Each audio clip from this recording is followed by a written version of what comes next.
démocratie ou bien? On a assisté à la faillite de notre système démocratique.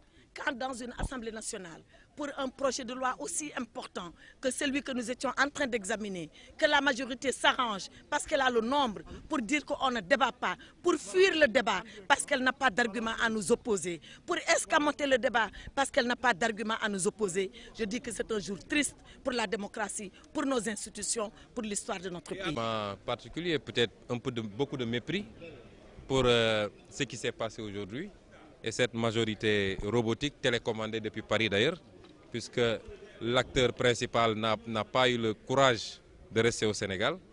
Il a préféré prendre la tangente, comme à chaque fois que c'est important dans ce pays. Et ce faisant, il a violé même ses obligations constitutionnelles, parce que la Constitution, l'article 39, dit qu'il est le garant de la sécurité et de la stabilité nationale. Et il ne peut pas créer une situation de tension un peu partout dans le Sénégal et ne même pas avoir le courage de rester et de parler aux Sénégalais, ce qui est déplorable. Mais ce qui s'est passé à l'Assemblée aujourd'hui, c'est une forfaiture. De plus, d'ailleurs. Parce que je ne voudrais pas qu'on abuse le peuple en essayant de lui faire croire que depuis 9 heures, on a débattu. C'est faux. Je vais vous rappeler le règlement intérieur de l'Assemblée nationale. La procédure, c'est quoi?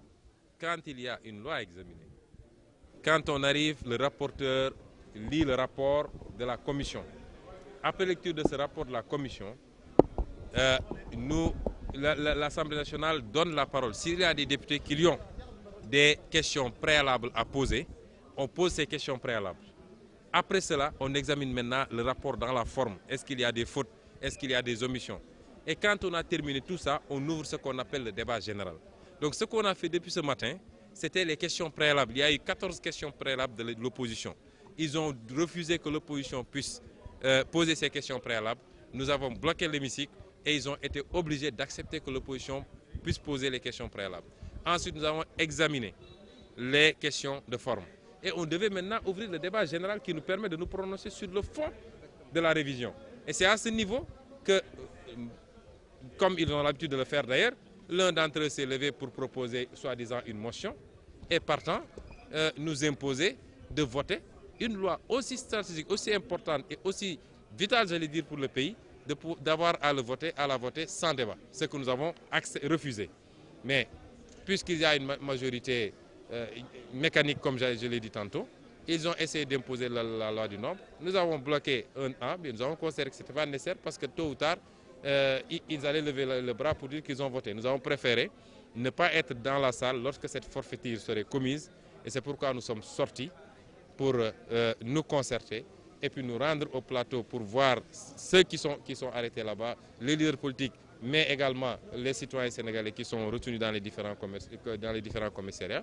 Na askan wi xam ni démocratie mi ngi bés bu nekk mi ngi gën dellu gannaaw Sénégal te lu ko waral mooy ñàkk diisoo mooy lu ko waral mooy jaay doole ma am naa majorité danaa jëfe sama majorité loolu ku ko bëgg a def ci démocratie da ngay jëmale gannaaw démocratie te loolu moo feeñ majorité rek la nu mën opposé mais gis ngeen argument yu wóor yu ñu teg seen loxo mais faalewuñu leen faalewuñu argument yooyu toujours dañoo opposé vote te su du demee ñoom ñoo nu gën bëri looloo tax toujours vote bi di jàll loolu nag yomb na ci démocratie damay jaay doole yomb na ci démocratie du jaay doole mooy nga jox ku nekk cëram tey nag suñu cër moo doon ñu bàyyi nu ñu wax ba pare ñu voté ñoom nañu voté après lu leen neex mais nag du ngeen fi waxee ñu bàyyi la nag salle bi. dama wax ne fii dañuy théâtre dañuy cinéma te man nekkuma fi pour cinéma suñu député opposition bi nekkuñu fi pour cinéma dama leen di wax li indi coow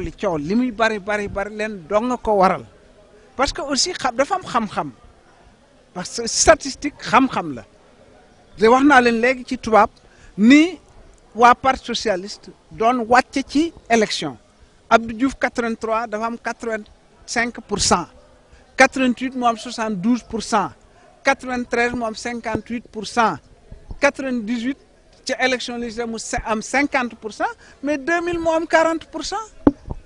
donc élection bu ñëw dafay wàcc fukki poñ ñoom ñi 2016 62 la ñuy wax ne moom la ñu amoon 2017 ñu am 49%. wàññeeku nañ daanu nañu fukki poñ ak ñett élection bii di ñëw bu ñu daanoo fukki poñ ak ñett lu muy am 36% mooy à peu près li Ablaye Wade amoon premier tour moom lay am te xam na ko ma wax la ko tey xam na loolu donc xam na ne mënut a jàll premier tour fokk mu organiser ak jàllam par force.